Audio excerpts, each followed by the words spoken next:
नमस्कार, स्वागत आहे तुमचे आईच्या स्वयंपाकघरात। आजचा आपला मेनू आहे साबुदाण्याची खिचडी।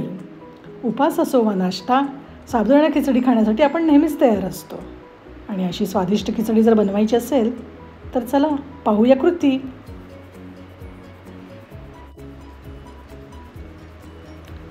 प्रथम साबुदाणा स्वच्छ धुवून घेतलेला आहे।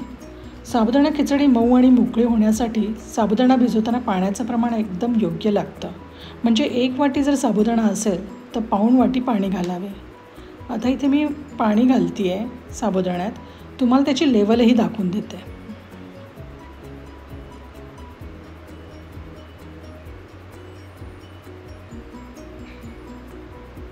पाण्याची लेवल बरोबर साबुदाण्याच्या लेवलला आहे। आता हे आपल्याला 6 तास भिजवून ठेवायचं आहे। 6 तासानंतर पाहूया साबुदाणा कसा भिजला आहे। पहा, एकदम मोकळा, एक एक दाणा फुलला आहे। असा साबुदाणा भिजला की खिचडी एकदम छान बनते। शेंगदाणे भाजून घेऊया। शेंगदाणे योग्य तऱ्हेने भाजणे फार महत्त्वाचे आहे। पहा, असे लालसर गुलाबी झाले की खिचडीला रंगही सुरेख येतो। शेंगदाणे गार झाले की त्याची सालं काढून मिक्सरमधून ओबडधोबड वाटून घ्यावे। भिजवलेल्या साबुदाण्यामध्ये प्रथम शेंगदाण्याचा कूट मिक्स करून घेऊया।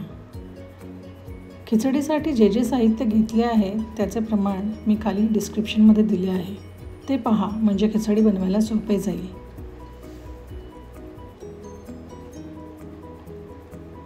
पूर्ण व्यवस्थित मिक्स करून घेऊया। आता यामध्ये वाटलेली मिरची मिक्स करू। आपण मिरची ह्यातच मिक्स करतोय। फोडणीत जर मिरची टाकली तर ती जळण्याची भीती असते आणि खिचडीला मग एक प्रकारचा वास येतो, म्हणून ह्यातच वाटलेली मिरची मी टाकलेली आहे। आता ह्यामध्ये चवीनुसार मीठ टाकणार आहे। हे पण छान मिक्स करून घेऊ। गॅसवर कढई तापत ठेवूया। त्यात तूप टाकूया। इथे 2 चमचे तूप घेतलेलं आहे। तूप चांगलं तापलं की त्यात जिरं टाकूया।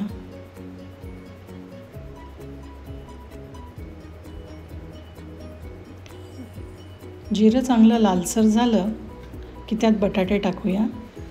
इथे 1 बटाटा मी उकडून घेतलेला आहे, त्याची सालं काढून त्याचे चौकोनी तुकडे करून घेतलेले आहे। बटाटा चांगला परतून घेऊया। आता या बटाट्यामध्ये 2 चिमटी मीठ टाकूया। याने आपली चव छान वाढते।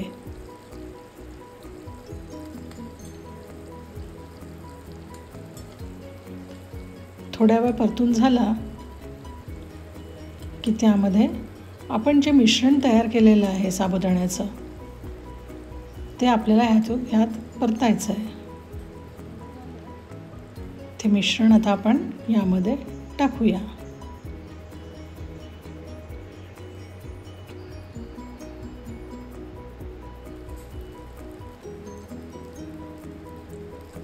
असा मोकळा साबुदाणा असेल ना तर खिचडी खूप छान बनते, एकदम मोकळी मोकळी होते। आता हे आपण छानसं परतून घेऊया। एक साधारण 1 मिनिटासाठी आपण हे परतून घेऊया।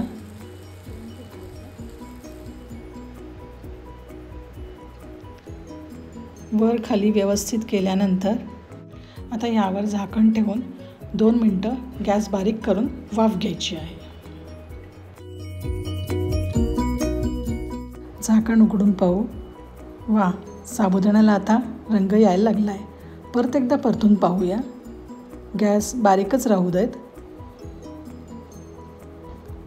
साबुदाणा खिचडीला आता छान रंग येतोय। आता ह्यामध्ये आपल्याला थोडीशी साखर भुरभुरायची आहे। 2 चिमटी साखर घ्या आणि ती टाका ह्यामध्ये। याने साबुदाणा खिचडीची चव एकदम छान वाढते।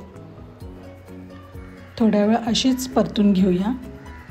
आता साबुदाण्याचा दाणा पारदर्शक झाल्यासारखा दिसेल, तेव्हा समजायचं आपली साबुदाणा खिचडी तयार। आता एक प्लेट घेऊया आणि त्यात खिचडी वाढून घेऊया आणि त्यावर थोडे खोवलेले नारळ आणि लिंबाची फोड। वा, आता खिचडीवर ताव मारू। तुम्हीही करून पहा अशी साबुदाणा खिचडी आणि कशी वाटली ते कॉमेंट सेक्शनमध्ये नक्की कळवा. आणि हो, व्हिडिओला लाईक आणि चॅनलला सबस्क्राईब नक्की करा. धन्यवाद.